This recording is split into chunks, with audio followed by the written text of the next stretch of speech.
नमस्कार। आप देख और सुन रहे हैं राजस्थान आज तक।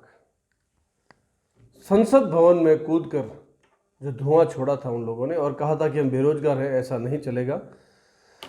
कुछ समय बाद क्या कोई राजनीतिक पार्टी उनको राज्यसभा से टिकट दे देगी या सांसद का टिकट दे देगी? ऐसा होना कोई बहुत बड़ी बात नहीं है।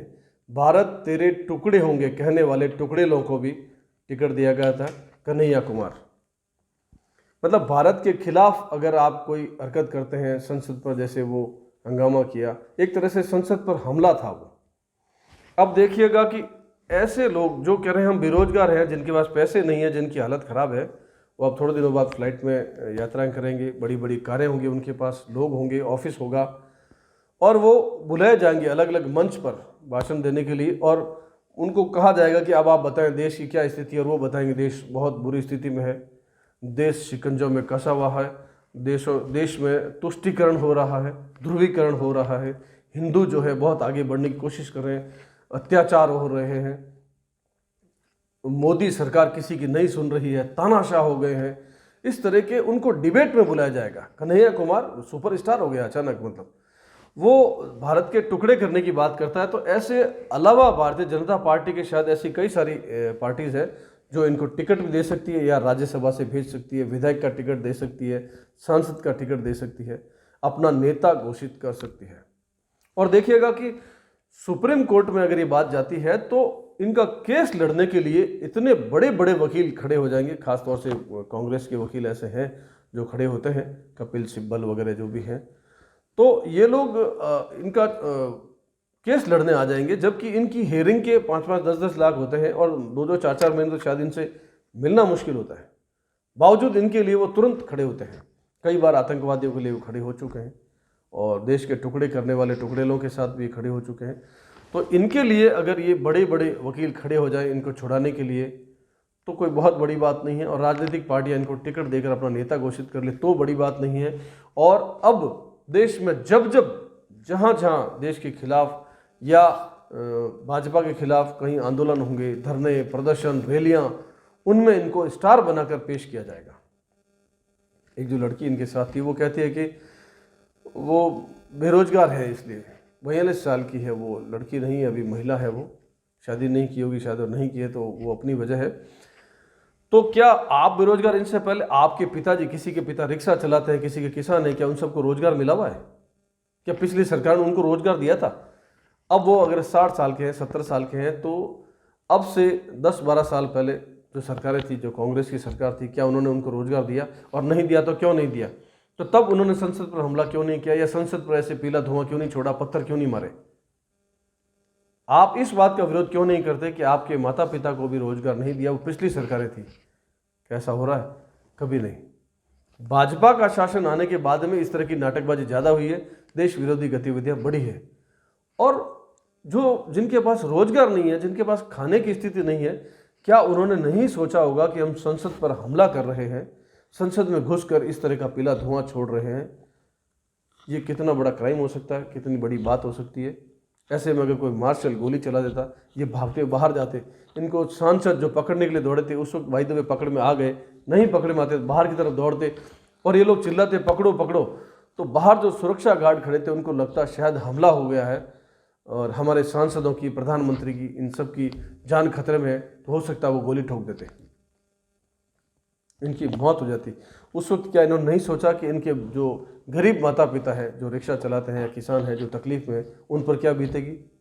लेकिन ये प्लान के साथ किया गया था, सिस्टमेटिक तरीके से, इनको व्यवस्था से। अब देखिए भगत सिंह फैन क्लब, कहाँ वो महान भगत सिंह जी और कहाँ ये टटपूंजी।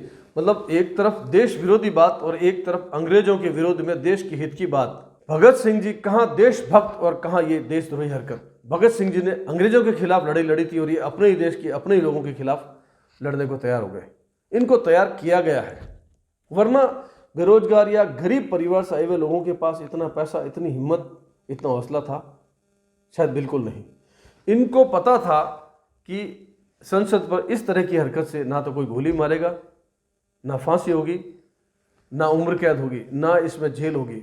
ये लंबा चौड़ा मामला नहीं है, क्योंकि ऐसा कोई कानून है ही नहीं। तो ये जानकारी किसने दी? इन बेरोजगारों के पास ये जानकारी थी। शायद नहीं, देश के बड़े बड़े वकीलों ने इसको बैठ के समझाया होगा, क्लास ली होगी, अच्छे से इनके दिमाग में डाला होगा कि तुम ये कर दो, कुछ नहीं होगा। और समय भी चुना, देखिए दिन भी चुना। जो संसद पर हमला हुआ उसकी बरसी जैसी स्थिति 22 साल 21 साल बाद वही दिन खास तौर से चुना गया। इसको ऐसे भी जोड़ा जा सकता है कि शायद वो सरदार जो पन्नू है, जो खालिस्तानी आतंकवादी है, जो अमेरिका बैठा है, उसके भी इशारे पर हो सकता है, क्योंकि उसने चैलेंज किया था, या उसके कहने पर यहाँ के लोगों ने इनको आगे किया होगा, तभी उसने चैलेंज किया था कि मैं ऐसा कुछ करके दिखाऊंगा।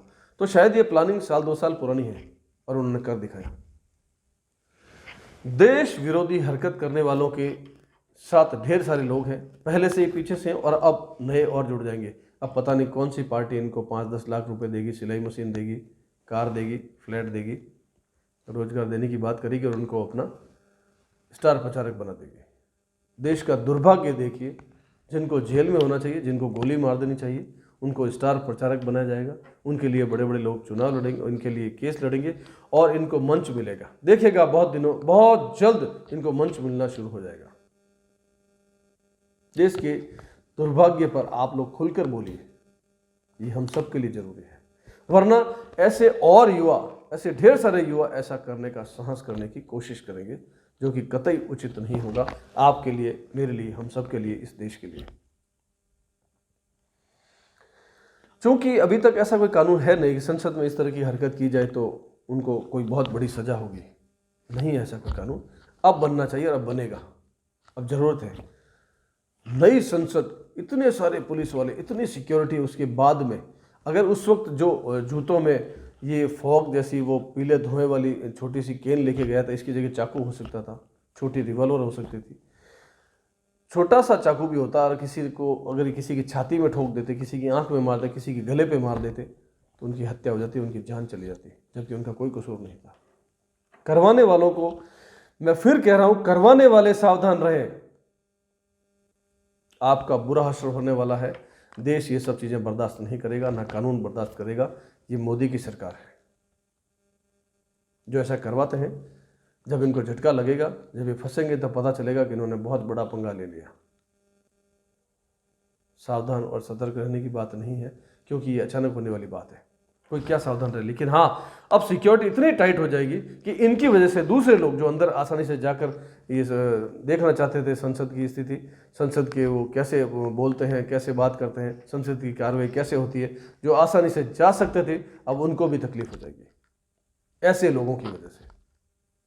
अब शायद कानून भी बने, लेकिन एक बार की किरकिरी हो गई है, इसको ठीक किया जाएगा। हम सबको मंथन करना होगा कि हम ऐसे युवाओं के साथ नहीं रहें, ऐसे युवाओं का साथ नहीं दें, और अगर के ऐसी कोई बात करने भी वाला है तो उसको समझाएं कि ये उचित नहीं है। जय हिंद, जय भारत। इस वीडियो को लाइक करें, हमारे चैनल को सब्सक्राइब करें,